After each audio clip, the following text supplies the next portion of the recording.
रईसा हक साहिबा बांग्लादेश से सवाल करती हैं। बहुत सारी तलाक़ से मुतालिक 5-6 सवालात हैं।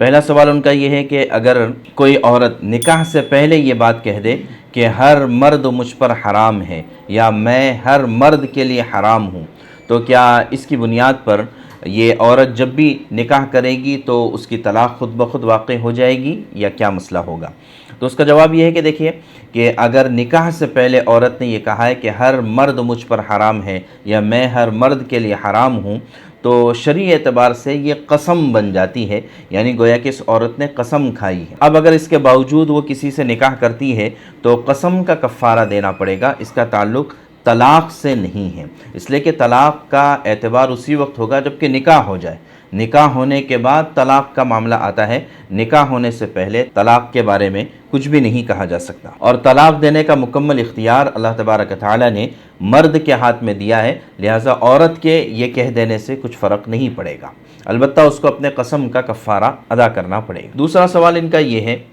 कि अगर कोई औरत निकाह के वक्त ये कहे कि मैं आपसे इस शर्त पर निकाह करती हूँ कि मैं जब चाहूँगी ख़ुद को तलाक़ दे सकती हूँ, ये अल्फाज अगर उसने निकाह के वक्त में कहे हैं और शौहर ने भी उसको कबूल किया है। देखिए, निकाह इस्लाम में एक म्यूचुअल कॉन्ट्रैक्ट है कि दोनों आपसी रज़ामंदी से निकाह करते हैं और उसमें अगर कुछ जायज़ शर्तें रखना चाहें तो इसकी शरीयत ने इजाज़त दी है। तो अगर औरत ये शर्त लगाती है कि मैं इस शर्त पर निकाह करती हूँ कि आप तलाक़ का इख्तियार मुझे देंगे, जब चाहूँगी तब मैं अपने आप को तलाक़ दे सकती हूँ, और शौहर भी इसको कबूल कर ले तो इसको तफ़वीज़ तलाक़ कहा जाता है। तो लिहाजा निकाह के वक्त में इस तरह की शराइत रखने की इस्लाम ने इजाज़त दी है। तो लिहाजा निकाह के वक्त ये शर्त होना ज़रूरी है। निकाह के बाद अगर कोई इस तरह की बात कहता है तो इसका एतबार नहीं होगा। तीसरा सवाल इन्होंने ये किया है कि अगर कोई औरत ये कहे कि मैं तलाक़ याफ्ता हूँ, अगर मैं निकाह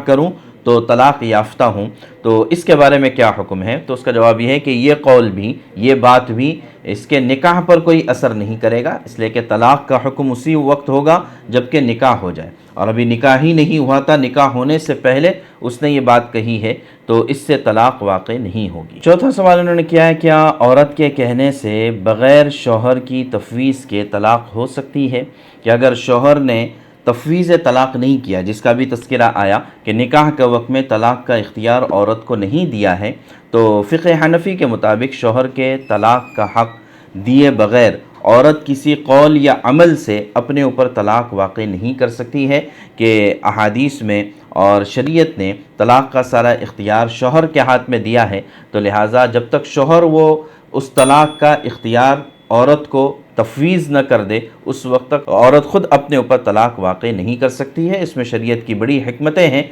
अगर इस तरह से होता, यानी औरतों को तलाक़ का इख्तियार दिया जाता, जैसे कि आजकल मगरिबी माशरे में इस बात का इख्तियार है कि औरत ख़ुद भी तलाक़ दे सकती है या डिवोर्स ले सकती है, तो उसकी बुनियाद पर आप तलाक़ की शरह को देख सकते हैं कि बाज़ मुल्कों में 40% तक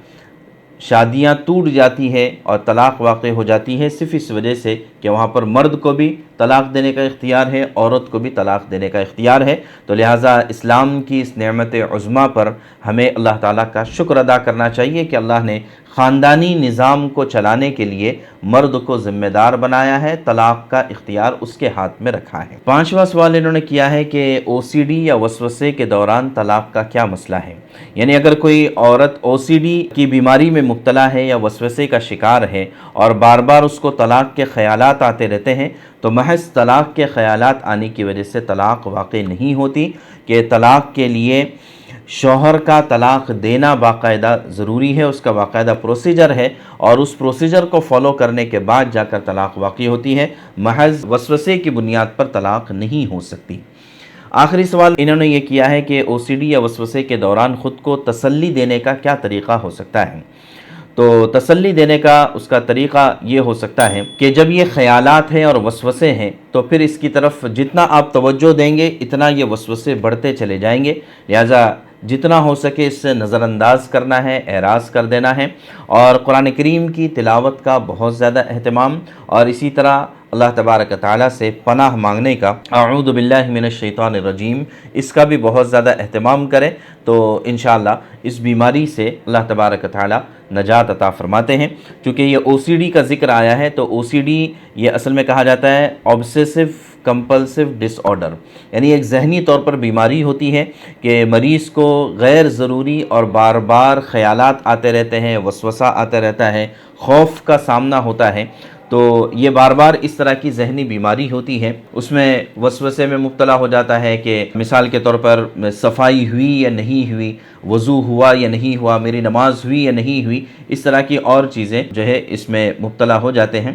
تو اس وجہ سے بعض مرتبہ اس کی وجہ سے آدمی ذہنی دباؤ اور انزائٹی وغیرہ کا بھی شکار ہوتا ہے، تو لہٰذا اس کے سلسلے میں یہ ہے کہ باقاعدہ تھیراپیز ہوتی ہے، علاج ہوتا ہے